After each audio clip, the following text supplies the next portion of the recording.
작년에 제재건신 예배에 불러주셔서 말씀을 증거할 때 찬양을 할 때 제가 모르는 찬양을 하는데 너무 은혜를 받고 왔어요. 오늘도 와서 보니까 감동이 있어. 찬양에 기름 부으심이 있어. 아멘도 안 하시네. 참 찬양에 은혜가 있어요. 그건 거저되는 게 아니에요. 찬양이 은혜가 되기 위해서는 거저되는 게 아니에요. 많은 하나님 앞에 긍휼과 그 간구와 기도가 있기 때문에 그 찬양에 기름 부으심이 있고 하나님 영광을 받으신 줄로 믿습니다. 동작중앙교회 재직 여러분, 지난 한 해 주님의 몸된 교회를 섬기느라 얼마나 수고가 많으셨습니까? 때로는 구역을 돌보느라, 때로는 병문안 하느라, 때로는 장례식장에서, 때로는 결혼식장에서, 때로는 교회력에 따라 각종 행사를 치르느라, 맡겨진 직분을 감당하느라 정말 수고 많으셨습니다. 그러나 한편으로는 헌신의 보람도 있지만 이런저런 이유로 속상한 순간도 남모르게 있었을 것입니다.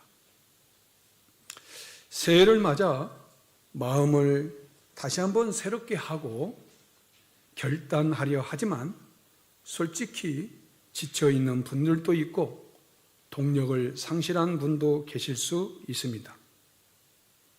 이때 우리는 재직이라는 의미를 다시 한번 생각해 볼 필요가 있습니다. 교회 직분을 왜 주셨는가? 이에 대해 에베소서 4장 12절은 분명하게 정의합니다. 이는 성도를 온전하게 하며 봉사의 일을 하게 하며 그리스도의 몸을 세우려 하심이라. 교회 직분의 존재 목적은 성도를 온전하게 하기 위함이라는 것입니다. 그렇다면 성도를 섬기고 봉사의 일을 하며 그리스도의 몸인 교회를 세우기 위한 그 힘과 능력은 어디에서 공급되는 것일까요? 오늘 읽은 느헤미야 8장이 그 질문의 답과 통찰을 제시합니다. 오늘 본문에는 수많은 사람이 광장에 모였다는 말씀으로 시작합니다. 그런데 갑자기 남녀노소 할 것 없이 모든 백성이 일제히 소리내어 울기 시작합니다. 무슨 일입니까? 누가 죽었습니까? 전쟁이 났습니까? 아닙니다. 그들은 책 한 권 때문에 울고 있습니다. 70년 만에 다시 펼쳐진 하나님의 율법책입니다. 새벽부터 정오까지 말씀을 듣더니 온 백성이 무너져 내렸습니다. 이것이 느헤미야 8장 수문 앞 광장의 장면입니다. 그리고 이 장면은 우리에게 던지는 질문이 명확합니다. 나는 언제 마지막으로 하나님 말씀 앞에 울었는가? 더 근본적인 질문은 이것입니다. 나는 말씀으로 인해 삶이 변하고 있는가? 우리는 말씀이 넘치는 시대를 삽니다. 유튜브, 인스타그램, 페이스북, 카카오톡 단체방, AI 검색 등 기독교 역사상 이 시대만큼 말씀의 홍수 속에 산 적이 없습니다. 성도들 각 가정마다 성경책이 몇 권씩 있습니다. 핸드폰에 성경 앱이 몇 개씩 깔려 있습니다. 그러나 역설적이게도 그 어떤 시대보다도 말씀을 읽지 않는 시대를 살고 있습니다. 그러다 보니 말씀 앞에서 감동이 없습니다. 눈물이 없습니다. 결단이 없습니다. 변화가 없습니다. 무엇이 문제입니까? 단언하건대 말씀을 대하는 태도에 있다고 봅니다. 저는 그렇게 생각합니다. 그렇다면 느헤미야 시대의 사람들은 말씀을 대하는 태도에 있어서 우리와 무엇이 달랐을까요? 본문 이전에는 7월 1일에 모든 백성이 일제히 수문 앞 광장에 모였다고 말씀합니다. 그들은 에스라에게 율법책 가져오기를 청했습니다. 에스라가 새벽부터 정오까지 율법책을 읽을 때 모든 백성이 그 율법책에 귀를 기울였습니다. 그리고 8절이 모든 변화의 출발점입니다. 여러분 8절 한번 보겠습니다. 8절을 함께 봉독합니다. 시작. 하나님의 율법책을 낭독하고 그 뜻을 해석하여 백성에게 그 낭독하는 것을 다 깨닫게 하니. 아멘. 여기서 핵심은 깨닫게 했다는 데 있습니다. 에스라가 단순히 율법책만 낭독한 것이 아닙니다. 7절, 8절을 보면 레위 사람들이 백성들 곁에 서서 율법을 깨닫게 도왔습니다. 재직 여러분, 당시 레위인들이 백성 곁에서 말씀의 의미를 새기도록 도왔듯이 오늘날 여러분에게도 귀한 사명이 있습니다. 그것은 목회자를 통해 선포된 생명의 말씀이 성도들의 삶 속에 깊이 뿌리 내리도록 돕는 사명입니다. 여러분이 구역을 신방하고 성도를 살피는 목적은 단순히 안부를 묻고 건강을 살피는 데 있지 않습니다. 성도들이 예배 때 들은 말씀이 그들의 가정과 일터에서 살아 움직이도록 격려하고 돕는 것, 그것이 바로 재직의 참된 사역입니다. 오늘 수문학 광장의 통곡을 이해하려면 먼저 그 배경을 조금 알아야 됩니다. 주전 586년 바벨론 느부갓네살 왕이 예루살렘을 함락했습니다. 성전은 불탔고 성벽은 무너졌습니다. 백성들은 바벨론으로 끌려갔습니다. 그리고 70년 동안 생전 예배 없이 살아야만 했습니다. 시편 131편 1절은 그 슬픔을 이렇게 설명합니다. 우리가 바벨론의 여러 강변 거기에 앉아서 시온을 기억하며 울었도다. 그들이 예루살렘을 기억하며 서럽게 울었던 이유가 무엇입니까? 평소 너무나 일상적이고 너무나 당연하게 여기던 성전 예배와 말씀을 잃었기 때문입니다. 그러나 하나님은 예레미야에게 약속하셨던 것처럼 70년 만에 그들을 예루살렘으로 돌아오게 하셨습니다. 그들은 돌아오자마자 성전 착공에 들어갑니다. 그러나 주변 민족들의 온갖 방해로 중단되었다가 마침내 516년 제2성전이 완공되었습니다. 솔로몬 성전이 파괴된 지 정확히 70년이 되던 해였습니다. 그리고 445년 6월 25일 느헤미야에 의해 성벽 재건이 52일 만에 완료됩니다. 백성들은 성벽 재건이란 외적인 공사를 마치는 6일 뒤인 7월 1일 곧바로 영적 재건을 위해 수문학 광장에 모인 것입니다. 1절을 보면 모든 백성이 일제이라고 말씀합니다. 히브리 원문을 보면 한 사람처럼이라는 의미입니다. 누가 강요한 것이 아니었습니다. 그들은 한 사람이 행동하는 것처럼 모였습니다. 말씀을 사모하는 갈급함이 그들을 움직인 것입니다. 그들이 모여 취한 첫 번째 자세가 무엇입니까? 3절을 보면 백성이 그 율법책에 귀를 기울였는데 라고 말씀합니다. 히브리 원문은 귀들을 기울였다라고 말씀합니다. 단수기가 아니라 귀들이라는 복수형을 사용하고 있습니다. 이는 한 사람의 귀가 아니라 모든 백성의 귀가 말씀을 향해 열려 있었다는 것입니다. 그들은 새벽부터 정오까지 말씀을 들었습니다. 3, 40분 설교를 들은 게 아닙니다. 장장히 한 6시간 동안 들은 것입니다. 그러나 아무도 그 자리를 뜨지 않았습니다. 아무도 졸지 않았습니다. 귀를 기울인다는 것은 마음을 집중한다는 것을 의미합니다. 마치 의사가 청진기로 환자의 심장 소리를 들을 때 다른 모든 소리는 차단하고 오직 한 소리에만 집중하는 것과 같습니다. 예수님은 7교회에 반복해서 경고하십니다. 귀 있는 자들은 성령이 교회들에게 하시는 말씀을 들을지어다. 예수님께서 왜 이렇게 7교회에 계속해서 이 말씀을 하셨을까요? 귀가 있다고 다 들리지 않기 때문입니다. 귀가 있어도 얼마든지 다른 소리가 들릴 수 있고 엉뚱한 생각에 사로잡힐 수 있습니다. 듣기 위해서는 귀를 기울여야 하고 마음을 집중해야 됩니다. 그런데 오늘 우리들의 모습은 어떻습니까? 예배가 시작되는데도 핸드폰으로 주식 시세와 코인 시세를 확인하는 분들이 있다고 합니다. 큐티를 하면서 깊이 묵상하지 아니하고 3분 만에 한 장을 훅 넘겨버립니다. 교회를 섬기느라 정작 자신의 영혼은 돌보지 않습니다. 여러분, 말씀을 대하는 첫 번째 자세는 귀를 기울이는 것이고 마음을 집중하는 것입니다. 백성들이 취한 두 번째 자세는 무엇입니까? 5절을 보십시오. 5절을 다 같이 한번 공독합니다. 시작. 에스라가 모든 백성 위에 서서 그들 목전에 책을 펴니 책을 펼 때 모든 백성이 일어서니라. 아멘. 에스라가 율법책을 펼치는 순간 모든 백성이 일어섰습니다. 누가 시키지도 않았는데 일제히 일어선 것입니다. 이것은 말씀에 대한 존중을 나타냅니다. 대통령이 들어올 때 사람들은 존중의 마음으로 예를 갖추어서 일어섭니다. 하나님의 말씀이 펼쳐질 때 백성들은 온 존재를 다해 경의를 표했습니다. 마치 한 나라의 국가가 연주될 때 모두가 일어서는 것처럼 하나님 말씀 앞에서 온 마음과 온 몸으로 경의를 표한 것입니다.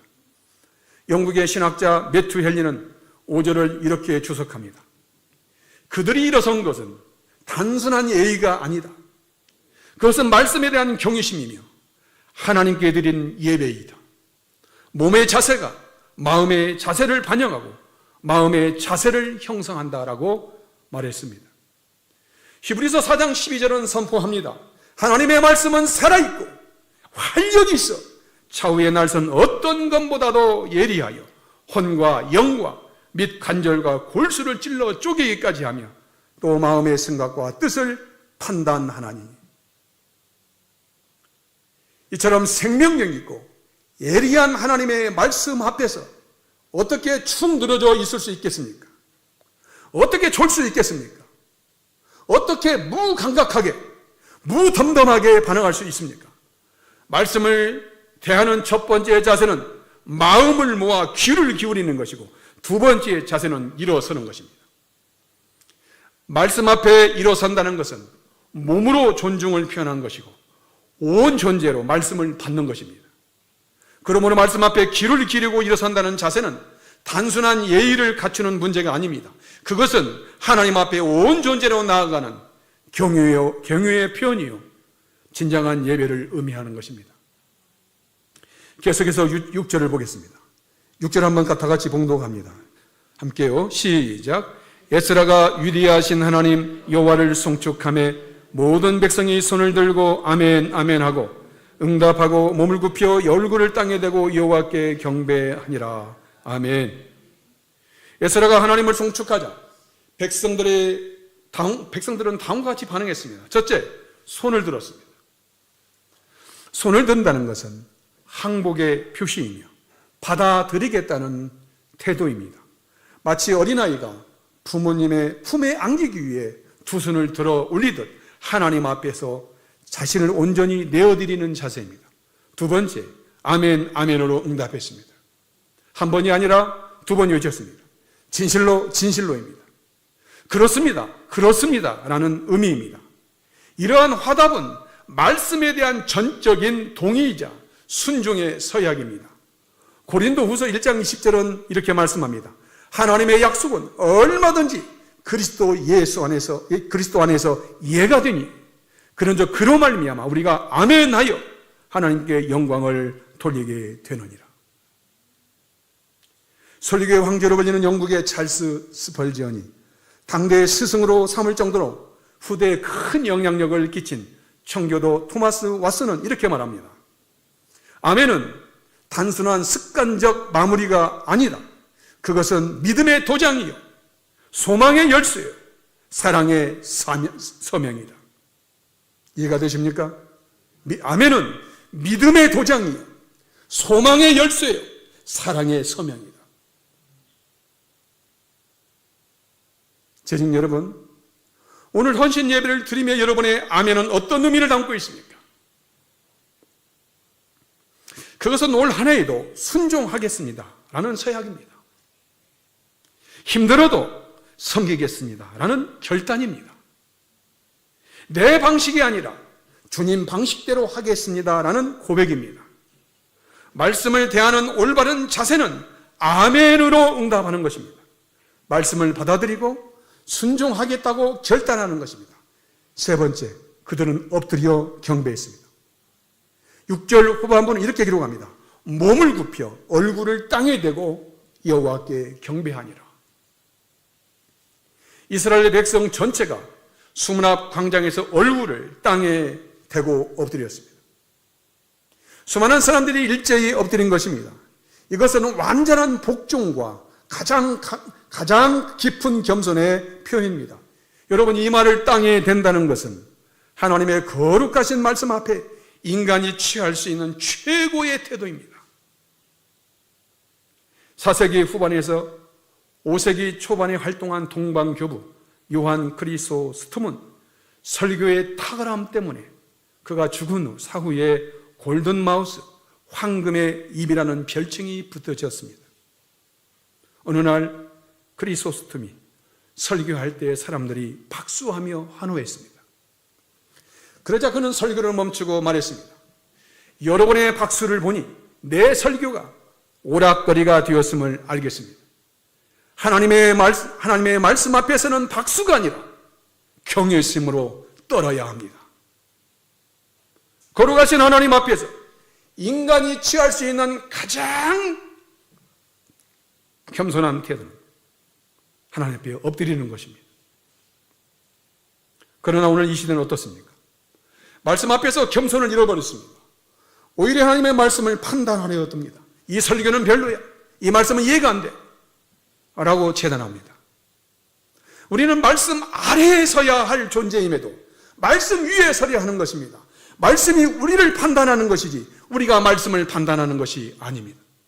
유한이 어떻게 무한을 담습니까? 유한한 존재가 어떻게 영원하신 하나님의 말씀을 우리가 그를 판단할 수 있습니까? 히브리서 4장 13절은 경고합니다. 지으신 것이 하나도 그 앞에 하나님 앞에 나타나지 않음이 없고 우리의 결산을 받으실 이, 우리 인생의 모든 것을 결산하실 이의 눈앞에 만물이 벌거벗은 것 같이 드러나리라. 우리가 하나님의 말씀을 어떠한 자세로 받았는지 벌거벗은 것 같이 하나도 남김없이 드러난다는 것입니다. 넷째, 그들은 통곡했습니다. 9절 전반부를 보십시오. 9절 전반부를 보시면 마침내 놀라운 일이 벌어집니다. 백성이 율법의 말씀을 듣고 다 우는지라.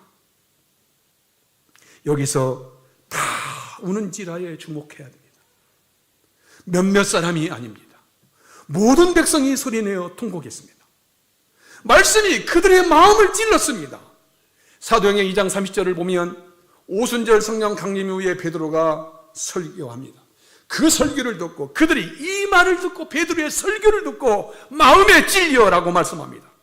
말씀이 귀에 들어오고 성령님께서 마음을 각성케 하신 것입니다. 이것은 인간의 어떤 설득력이나 조직도 만들어낼 수는 없는 말씀의 역사입니다. 여러분, 이러한 수문 앞 광장의 회개에는 세 가지 특징이 있습니다. 첫째, 자발적이었습니다. 느헤미야가 울라고 지시하지 않았습니다.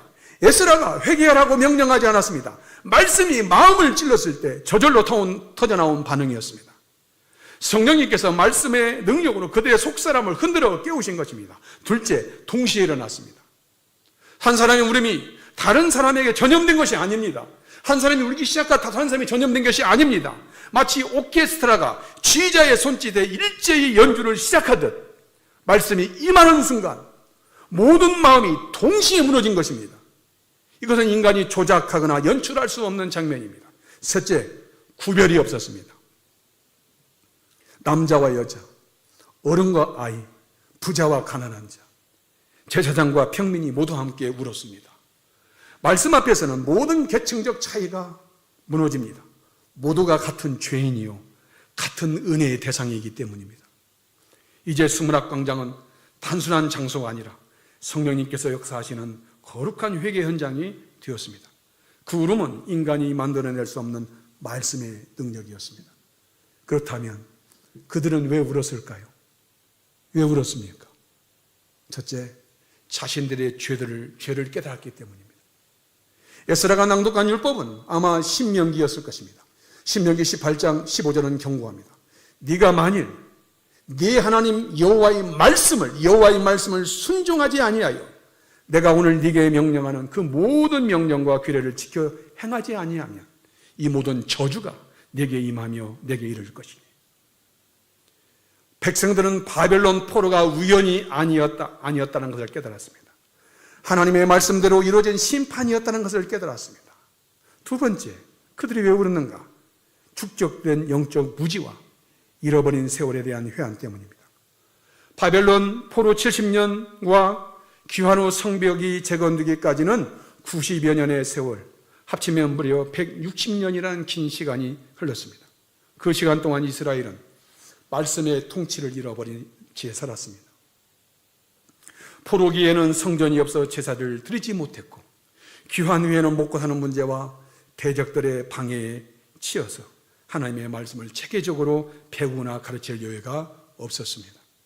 조상들의 죄로 시작된 70년의 형벌이 끝났음에도 불구하고 그 후 90년이 넘도록 여전히 말씀 없이 방황하며 살았던 자신들의 영적 무기력함이 에스라의 율법 낭독 앞에서 터져나온 것입니다. 그들은 단순히 포로기 70년을 슬퍼한 것이 아니라 말씀을 잊은 채 흘려보낸 세월의 공백을 직면하며 통곡한 것입니다. 셋째, 그들이 왜 울었는가? 잊고 살았던 하나님의 신실하심을 비로소 깨닫고 감격했기 때문입니다. 이스라엘은 조상들의 죄로 인해 70년의 포로 생활을 겪었고 이후 하나님의 은혜로 고토에 돌아왔습니다. 그러나 돌아온 후 90년의 세월 동안 그들은 또다시 현실의 고단함에 매몰되어 자신들을 불러주신 하나님의 사랑을 잊고 살았습니다.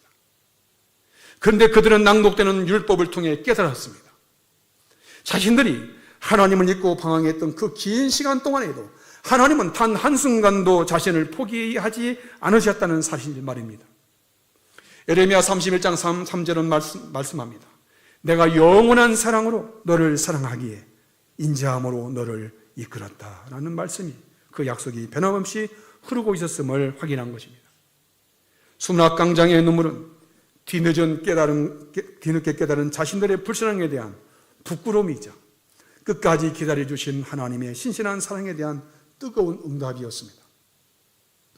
백성들이 율법의 말씀을 듣고 다 울자 느헤미야와 에스라와 레위 사람들이 나섭니다. 9절 후반부를 한번 보겠습니다. 9절 후반부를 보면 오늘은 너희 하나님 여호와의 성일이니 슬퍼하지 말며 울지 말라. 왜 느헤미야는 백성들의 울음을 멈추라고 했을까요? 여러분, 이것이 복음의 구조입니다. 회개는 꼭 필요합니다. 그러나 회개에 머물러서는 안 됩니다. 회개는 목적지가 아닙니다. 하나님께서 주시는 기쁨으로 나아가는 문이 회개입니다. 회개는 은혜의 거슬로 들어가는 통로에 불과합니다. 7월 1일은 하나님께서 지정하신 거룩한 절기인 나팔절입니다. 이날은 나팔을 불어 하나님을 왕으로 선포하며 그분의 통치 아래 한 해를 시작하는 날입니다. 그래서 느헤미야는 10절에서 이 거룩한 날에 슬퍼하지 말고 기뻐하라고 권면합니다. 그러면서 너희는 가서 살찐 것을 먹고 단 것을 먹으라고 잔치를 베풀라고 말합니다. 또한 준비하지 못한 자에게는 나누어 주라고 합니다. 나 혼자만의 기쁨이 아니라 함께 나누는 기쁨입니다. 은혜를 먼저 입은 재직의 사명은 뭡니까? 영적 호스트가 되어 소외된 이들의 그릇을 채워주는 것입니다. 그리고 10절에 오늘 본문의 가장 중요한 핵심이 나옵니다. 제가 새벽에 말씀을 읽다가 이 말씀 때문에 이 설교를 준비한 것입니다. 여러분 10절을 한번 보십시오. 여호와로 인하여 기뻐하는 것이 너희의 힘이니라. 오늘 설교 제목이 원래는 이 제목으로 하려다가 주보에 너무 길 것 같아서 말씀 앞에 바로 서라 줄였습니다. 제가 전하고 싶었던 말은 이것입니다. 여호와로 인하여 기뻐하는 것이 너희의 힘이니라. 여기서 힘으로 번역된 히브리어 마우즈는 요새, 피난처라는 뜻입니다. 시편 27편 1절 다윗이 말합니다. 여호와는 내 생명의 능력이시니 라고 할 때 이때 마우주가 사용되었습니다. 여호와는 내 생명의 능력이시라는 말씀을 직역하면, 원래대로 하면 여호와는 내 생명의 요새신이라는 말입니다. 여호와께서 다윗의 생명을 지키는 요새가 되셨듯이 느헤미야 시대의 백성들에게도 여호와로 인한 기쁨의 삶을 지탱하는 요새가 된다는 것입니다. 적군이 요새를 무너뜨릴 수 없듯이 세상의 어떤 환경도 여호와로 인한 기쁨을 빼앗을 수 없다는 것입니다. 재직 여러분, 제가 설교를 시작하면서 성도를 섬기고 봉사를 하며 그리스도의 몸인 교회를 세우기 위한 그 힘과 능력은 어디서 공급되는 것일까요? 라고 질문했어요. 바로 이 마우즈, 요새가 우리들의 헌신을 지속케 하는 능력의 공급입니다. 섬기다 보면 지치지요. 인정받지 못하면 서운합니다. 갈등이 생기면 상처받습니다. 그때 무엇이 우리를 지탱하게 합니까? 사람의 칭찬입니까? 눈에 보이는 결과입니까? 아닙니다. 여호와로 인한 기쁨만이 우리의 요새가 되는 것입니다. 세상에 보상이 없어도, 아무도 알아주지 않아도 여호와로 인한 기쁨이 있으면 섬김을 지속할 수 있습니다. 이 기쁨이 무너지지 않는 요새가 되는 것입니다. 그렇다면 이 요새 안에 거하는 백성들에게 어떤 변화가 일어났습니까? 여러분 12절을 보십시오. 12절입니다. 다 같이 공동합니다. 시작. 모든 백성이 곧 가서 먹고 마시며 나누어 주고 크게 즐거워하니 이는 그들이 그 읽어 들려준 말을 밝히 암이라. 아멘. 새벽부터 정오까지 말씀을 듣고 깨달았던 백성들이 이제 잔치를 벌입니다. 통곡하던 백성들이 크게 즐거워합니다. 슬픔이 기쁨으로, 통곡이 잔치로, 개인적 회개가 공동체적 나눔으로 변했습니다. 통곡으로 가득했던 광장이 잔치의 흥겨움으로 가득 찼습니다. 이 변화가 바로 능력의 증거요, 결과물입니다. 여호와로 인한 기쁨이 그들 안에 내적 동력이 되었고 그 동력이 먹고 마시고 나누는 행동으로 표출된 것입니다. 무엇이 놀라운 반전을 가능하게 했을까요? 12절의 마지막 문장을 보십시오. 12절을 좀 보십시오. 12절 마지막 문장. 그들이 그 읽어 들려준 말을 밝히 알미라. 아멘. 완전히 깨달았다는 것입니다. 8절에서 예스라는 하나님의 율법책을 낭독하고 그 뜻을 해석하여 백성에게 그 낭독하는 것을 깨닫게 했습니다. 이 깨달음이 9절에서 백성들이 율법의 말씀을 듣고 다 울게 되었습니다. 그 회개가 10절에서 여호와로 인한 기뻐하는 것이 너희의 힘이다, 기쁨으로 변했습니다. 그 기쁨이 12절에서 모든 백성이 곧 가서 먹고 마시며 나눠주고 크게 즐거워하니 삶의 능력이 되어 실제 행동으로 나타나는 것입니다. 이것이 이 모든 것의 시작, 발단이 무엇입니까? 백성들이 말씀을 올바른 태도로 대하는 것에서 시작된 것입니다. 백성들은 귀를 기울였고 일어섰고 손을 들었고 아멘으로 응답했고 얼굴을 땅에 댔고 울었습니다. 이 6가지 태도가 말씀을 깨닫게 했습니다. 그리고 그것이 올바른 태도, 깨달음, 회개, 기쁨, 능력, 더욱 말씀을 사모하는 태도라는 영적 선순환은 구조로 만들어냈습니다. 이 순환이 반복될수록 깨달음이 깊어지고 기쁨이 충만해지며 능력이 강화됩니다. 요한복음 1장에서 은혜 위에 은혜라는 말이 그런 의미입니다. 은혜를 받은 자가 은혜를 더 받습니다. 은혜 위에 은혜입니다. 말씀을 깨달으면 그 깨달은 말씀이 더 기쁜 말씀으로 깨달음으로 인도합니다. 그 말씀의 기쁨이 더 기쁨으로 더 심화시킵니다. 이 모든 능력의 원천이 무엇입니까? 여호와로 인한 기쁨입니다.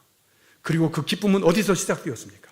말씀을 올바로 깨닫는 것에서 시작되었습니다. 깨달음 없는 말씀은 죽은 말씀입니다. 우리의 삶은 해석된 말씀에서 비롯됩니다. 해석되어 깨닫게 하신 말씀은 살아있는 말씀이 되어 우리 영혼을 변화시킵니다. 느헤미야 시대의 백성들이 경험한 이 기쁨은 신약 시대의 예수 그리스도 안에서 성취됩니다. 요한복음 15장 11절에 있으면 말씀합니다. 내가 이것을 너희에게 이름은 내 기쁨이 너희 안에 있어 너희 기쁨을 충만하게 하려 함이라. 예수님의 충만한 기쁨, 구원의 기쁨, 사주의 기쁨, 자녀됨의 기쁨, 부활의 기쁨, 상급의 기쁨, 영원한 생명의 기쁨이 우리 안에 있습니다. 예수님은 요한복음 16장 22절에서 말씀합니다. 너희 기쁨을 빼앗을 자가 없느니라. 부활하신 주님을 만난 제자들의 기쁨은 누구도 빼앗을 수 없었습니다. 그러므로 우리는 느헤미야 시대의 여호와의 기쁨이 너희의 힘이라는 이 본문 말씀을 오늘날 그리스도의 기쁨이 너희의 힘이라는 말씀으로 이해할 수 있습니다. 제자 여러분, 느헤미야 8장은 우리에게 근본적인 질문을 던집니다. 무엇이 우리의 헌신을 지탱하는가? 무엇이 섬김을 지속하게 하는가? 이스라엘 백성들은 말씀 앞에 귀를 기울였습니다. 일어섰습니다. 손을 들고 아멘으로 응답했습니다. 얼굴을 땅에 댔습니다. 그리고 울었습니다. 그 결과 깨달음이 왔습니다. 회개가 왔습니다. 기쁨이 왔습니다. 능력이 왔습니다. 각 개인과 가정과 공동체가 회복되었습니다. 이것이 말씀의 능력입니다. 제정 여러분, 2026년을 우리가 다시 섬길 수 있는 이유는 무엇입니까? 우리의 결심 때문이 아닙니다. 우리의 의지력 때문이 아닙니다. 여호와로 인한 기쁨 때문입니다. 이 기쁨만이 우리의 요새입니다. 이 기쁨만이 성경을 지속해 하는 능력이 됩니다. 여러분, 우리는 성경을 펼쳐 읽어야 합니다. 그러나 다르게 펼쳐 읽어야 됩니다. 마음과 뜻과 정성을 다하여 하나님의 말씀에 귀를 기울이고 경건한 마음으로 일었으며 아멘으로 응답하고 겸손히 엎드려야 합니다. 때론 그 말씀이 찌르고 아프게 하면 울어야 합니다. 저는 지금도 처음 예수를 믿고 지금까지 될 수 있으면 침 발라서 성경책 넘기지 않습니다. 그리고 예배를 드리면서 내 등바지에 기대 본 적이 없습니다. 바로 10cm, 20cm 앞으로 뛰어나와서 의자를 앉고 허리를 펴고 한 번도 허리를 굽힌다든지 고개를 처박는다든지 그래 본 적이 없습니다. 아내가 그럽니다. 하나님은 당신을 너무 사랑하는 것 같아. 왜 사랑하는지 모르겠대. 살아보니 별것도 없는 것 같은데 왜 하나님은 당신을 사랑하는지 모르겠다는 거예요. 이유가 있어. 나만이 알아. 하나님 나를 알아주시는 것이 있어. 말씀을 대하는 태도입니다. 누군들 말씀을 대하는 태도 함부로 할 사람이 누가 있겠습니까? 여기 계신 성도님들이 이 신앙의 경륜을 여기까지 이끌고 오시기까지 어떤 분이 허투루 말씀을 대하겠습니까? 그러나 여기서 멈춰서는 안 됩니다. 회개의 눈물은 반드시 기쁨의 잔치로 바뀌어야 됩니다. 수문학 광장의 백성들처럼 우리도 여호와로 인한 기쁨을 경험해야 됩니다. 이 기쁨만이 우리의 요새입니다. 이 기쁨만이 새해와 새해의 헌신을 감당케 하는 힘입니다. 수문학 광장에서 통곡하던 백성들이 잔치를 벌였듯이 말씀 앞에 하루 선 우리의 눈물도 기쁨으로 바뀝니다. 말씀으로 돌아갈 때, 말씀 앞에 바로 설 때 여호와로 인한 기쁨이 우리의 힘이 됩니다. 그 기쁨으로 성도들을 섬겨 봉사함으로 그리스도의 몸인 교회를 견고히 세우시길 바랍니다. 여호와로 인한 기쁨이 여러분의 요새가 되어 2026년 섬김이 해같이 빛나시길 예수님의 이름으로 축복합니다. 꼭 성경을 오늘부터 작정하고 정하는 대로 다니엘처럼 정하고 시간이 되면 말씀 앞에 꼭 엎드리십시오. 내일로 미루지 마십시오. 결코 내일로 미루지 마십시오. 타협하지 마십시오. 그날 못 읽으면 밥도 먹지 말고 잠도 자지 말고 그 작정한 장수를 잊고 그 하루를 지나십시오. 그것이 제적의 시작입니다. 말씀을 버리고 말씀 없이 내 열심으로 섬기겠다고 환혜를 헌신하겠다고 서투르게 하면 안 됩니다. 그러면 지칩니다. 그러면 반드시 시험 듭니다. 말씀을 붙잡을 때 여호와로 인한 기쁨이 여러분의 헌신을 지속해 할 줄로 믿습니다. 기도합니다. 존귀하신 하나님, 말씀 앞에 바로 서게 해 주옵소서. 말씀을 잃어버린 시대입니다. 말씀이 홍수처럼 넘쳐납니다. 손만 한번 터치하면 유튜브 설교가, 기라성 같은 목회자들의 설교가 내 눈앞에 금방 들립니다. 쇼츠, 인스타그램, 페이스북, 카카오 단체방, AI, 수많은 현대의 문명으로 우리는 말씀 앞에 홍수와 같이, 쓰나미 같이 말씀을 대하지만, 그러나 그 말씀에 떠밀려 갑니다. 말씀을 붙잡고 오는 자가 없습니다. 말씀 앞에 겸비한 자가 없습니다. 하나님은 찾으십니다. 말씀 앞에 두렵고 떨림으로, 겸손함으로, 가장 겸비한 복종으로 머리를 이마에 땅에 대고 하나님의 말씀을 그렇게 받드는 자를 찾으십니다. 무엇이 바쁩니까? 무엇이 분주합니까? 무엇 때문에 말씀 읽지 않습니까? 왜 목사요, 장로요, 집사입니까? 직분은 오랜 세월 동안 인이 박혀 있는데 말씀은 왜 깊이가 없습니까? 왜 말씀을 저버리고 세상에 분주합니까? 그 분주한 것이 나를 살릴 수 없습니다. 오늘 재직 헌신 예배를 드리며 우리는 결심하고 다짐하지만 빛바랜 다짐이 되지 않도록 하나님, 우리가 이 헌신이 기쁨으로 지속하기 위해서는 말씀을 붙잡아야 됩니다.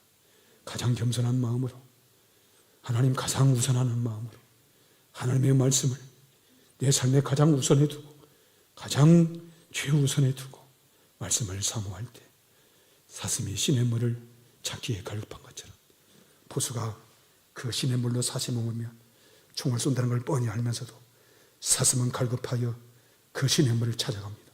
목숨을 걸고 갑니다. 그 갈급함이, 말씀에 대한 그 갈급함이 오늘 우리에게 있게 해 주옵소서. 21통 회개가, 그 돌이킴이 동작중앙교회에 있게 하셔서 하나님, 동작교회, 중앙교회 재직들의 헌신을 통해서 교회가 힘있게 견고히 든든히 세워지는 그 은혜가 올 한 해 꼭 일어날 수 있도록 도와주옵소서. 우리 조영 목사님 성령의 능력으로 충만케 하시고 물부터 기름부터 성령으로 충만케 하셔서 목양하는 데 지치지 않도록, 피곤치 않도록, 곤비치 않도록 새 힘을 공급해 주시고 탁월한 영적 리더십을 주셔서 성도들을 잘 목양하고 안위할 수 있도록, 위로하고 하나님 성도들을 잘 영적으로 이끌 수 있도록 탁월한 리더십으로 은혜를 베풀어 주시옵소서. 모든 것 주께 감사하고 예수님 존귀하신 이름으로 감사하며 기도드리옵나이다. 아멘.